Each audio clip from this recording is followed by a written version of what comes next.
Located on a peninsula between China, Russia and Japan, Korea has a rich and ancient history dating back to the Neolithic period.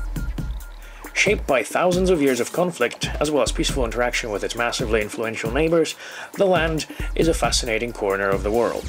However, since about the 16th century, repeated conflict with Japan and China has caused the rulers to pursue an ever-increasing isolationist policy, which resulted in the country being dubbed the Hermit Kingdom by Western powers.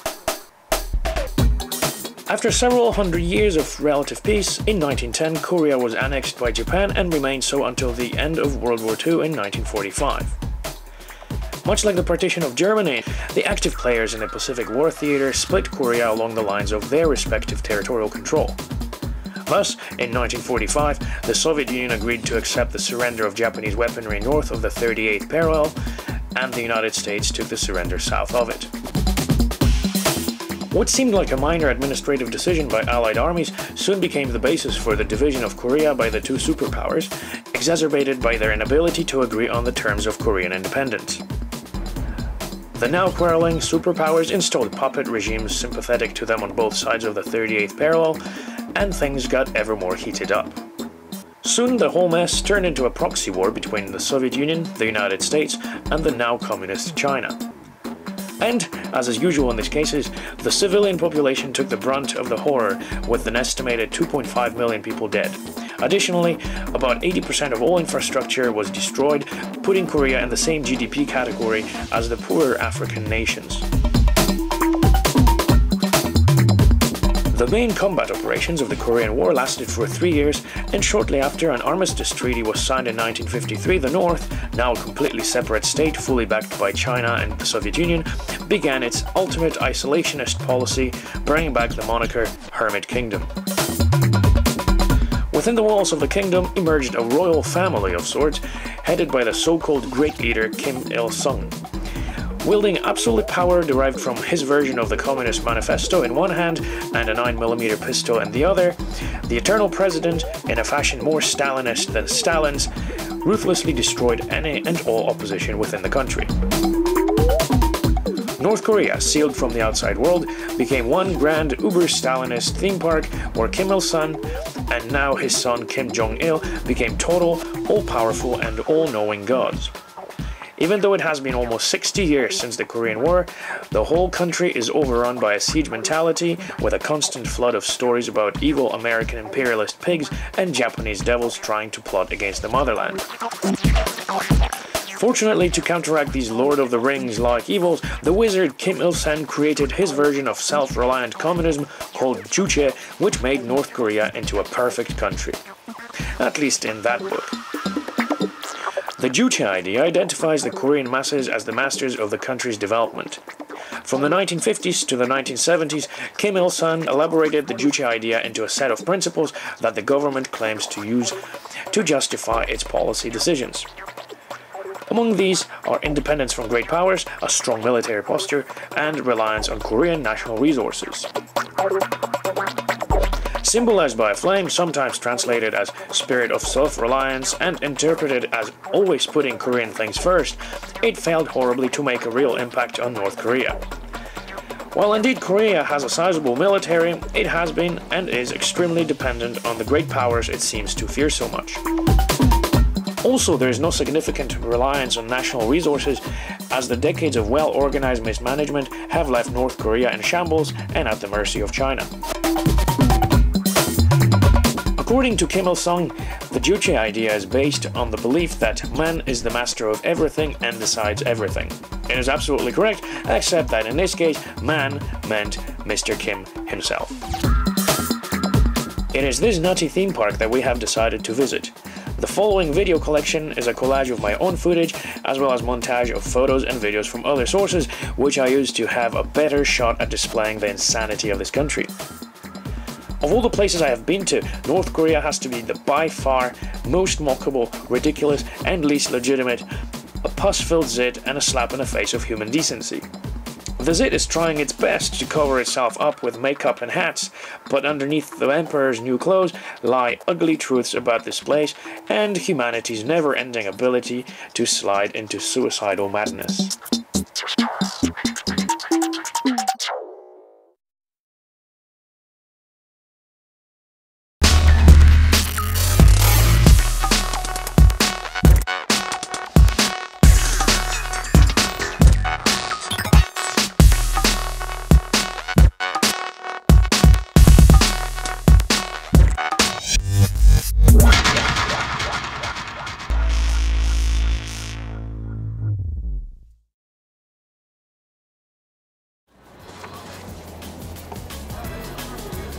Our journey began in Beijing, where we picked up our travel documents and handed over a huge lump of cash for the privilege of visiting North Korea.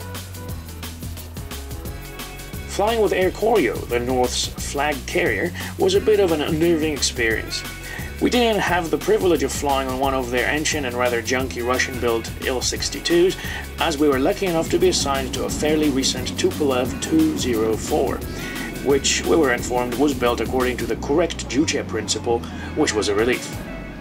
You should know that Air Koryo is so good at failing to meet any of the international standards that it was actually forbidden to fly over the territory of the European Union until these new Tupolev planes were purchased. We quickly saw that safety was not something the staff were worried about. No one bothered to make sure the tables were stowed during taxi takeoff and landing, and most of the seats were reclined.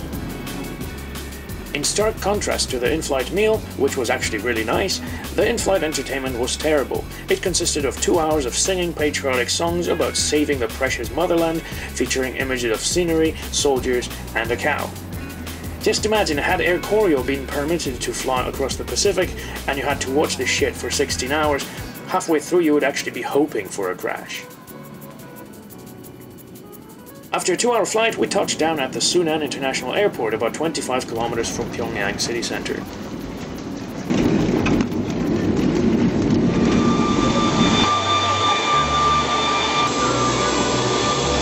For North Korea!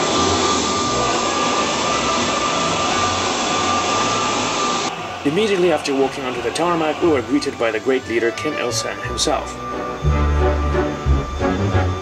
At the terminal building, we were met by our guides who assisted with the paperwork and customs inspection, which consisted of the question, "Do you have a mobile phone?" repeated approximately 25 times. Whoever had one had to immediately surrender it to be picked up on the way out of the country. We loaded onto our Juche incorrect Japanese tour bus and rode towards the city. The rainy weather didn't fill anyone with chipper enthusiasm, but I think the city itself does a good job of making you feel depressed. Although full of grand monuments, statues, towers and other crap, the streets were drab and very empty. In fact, Pyongyang feels like a shabby communist theme park.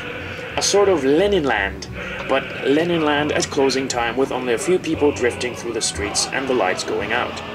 But the guide went on his chipper monologue about how the city was best at this, best at that, and how everything was better, bigger, taller, longer, and more awesome, all thanks to the great leader. Anniversary of birth of a president.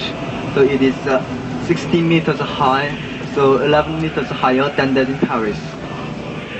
Yes, it was very important to highlight that it was 11 meters higher than the one in Paris. Higher. Yes, higher. It was higher. It was 11 meters higher. Did you catch that? 11 meters higher. Higher than the one in Paris. It's very important.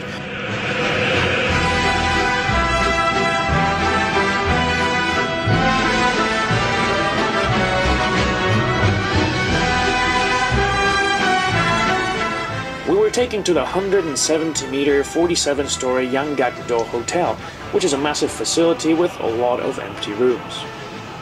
So please press number 2 button number 2. So when you press the number 1, you will go down to the casino run by the Macau's underground. That is casino. Casino. So you understand? We could double or triple our you money, and the trip is free.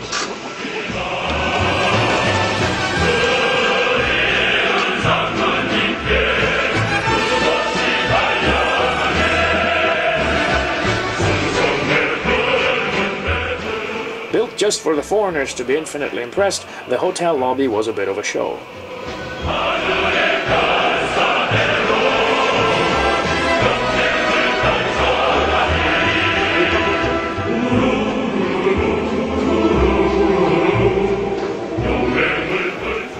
After having our passports collected, for safekeeping of course, and after picking up the keys, we were sent upstairs to our rooms.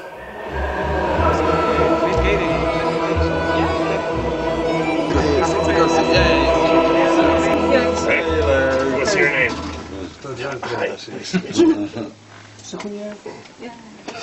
Marsh pit. Nope, the guys.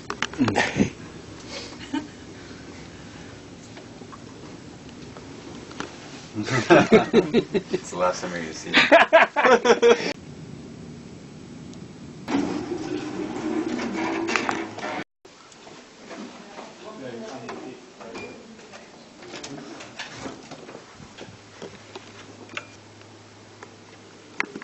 Wow, this is the Yakgakdo hotel that we're put up in for 5 nights, and it's frickin' 5 stars!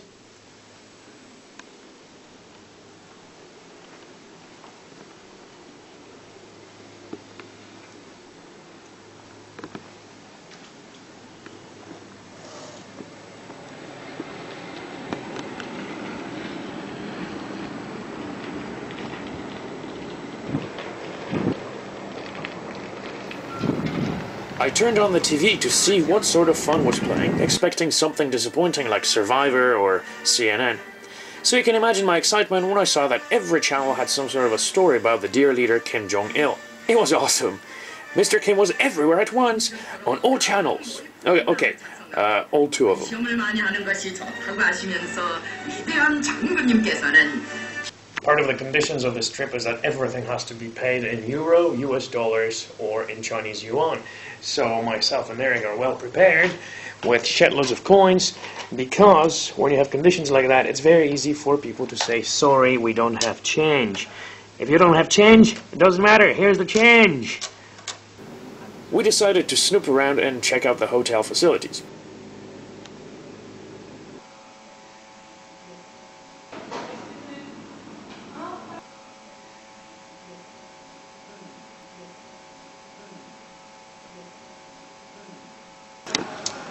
Apparently the bowling is top secret. I'm not allowed to take pictures. It seemed that between the ping pong, karaoke, the souvenir shops, and somewhat juche incorrect American imported but censored out bowling, we would have no reason to leave the hotel. But then, even if we wanted to, being on an island and under guard, it would be rather impossible. However, I had a feeling that the hotel was the place to be anyways. Being in a capital city, the views should have been impressive, but Pyongyang's skyline was far from amazing. Suffering from massive energy shortages, the city is a very dim place at night. As dark as it was, Pyongyang is actually a supernova in the darkness of North Korea. Satellite photos clearly show the DPRK as a black hole of East Asia. The only significant light was coming from the Kim Il-sung Square, which was floodlit as it was being prepared for an ostentatious and utterly superfluous homage to the Grand Poobah coming up in a few days.